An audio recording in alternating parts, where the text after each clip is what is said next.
how war starts. One day, you're living your ordinary life. You're planning to go to a party.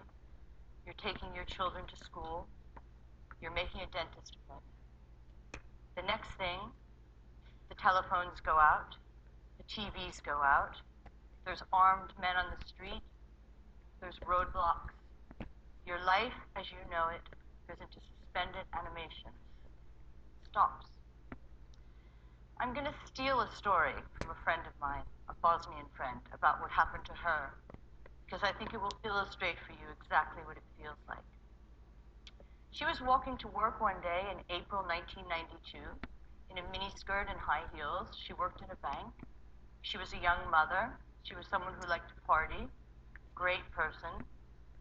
And suddenly she sees a tank ambling down the main road of Sarajevo, knocking everything out of its path.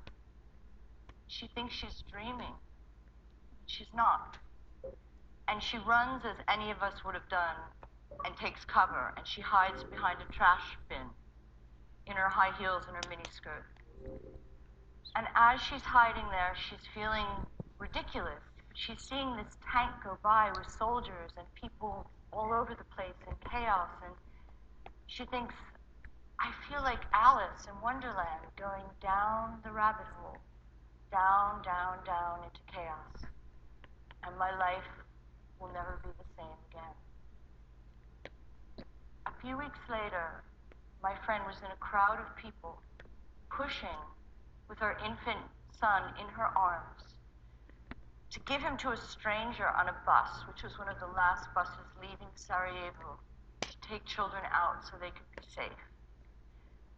And she remembers struggling with her mother to the front, crowds and crowds of people, take my child, and passing her son to someone through a window. She didn't see him for years. The siege went on for 3.5 years.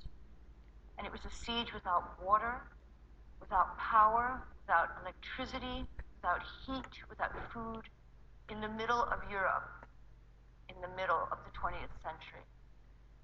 I had the honor of being one of those reporters that lived through that siege. And I say I have the honor and the privilege of being there because it's taught me everything, not just about being a reporter, but about being a human being. I learned about compassion. I learned about ordinary people who could be heroes.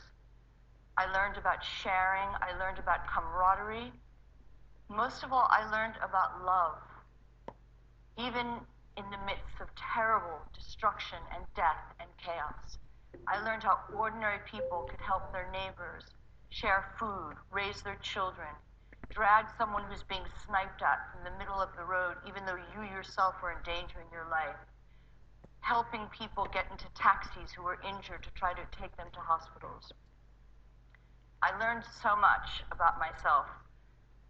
Martha Gellhorn, who's one of my heroes, once said, you can only love one war. The rest is responsibility. I went on to cover many, many, many wars after that. So many that I lost count. That there was nothing like Sarajevo.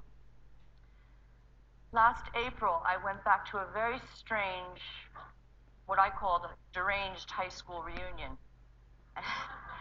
What it was the 20th anniversary of the siege, the beginning of the siege of Sarajevo.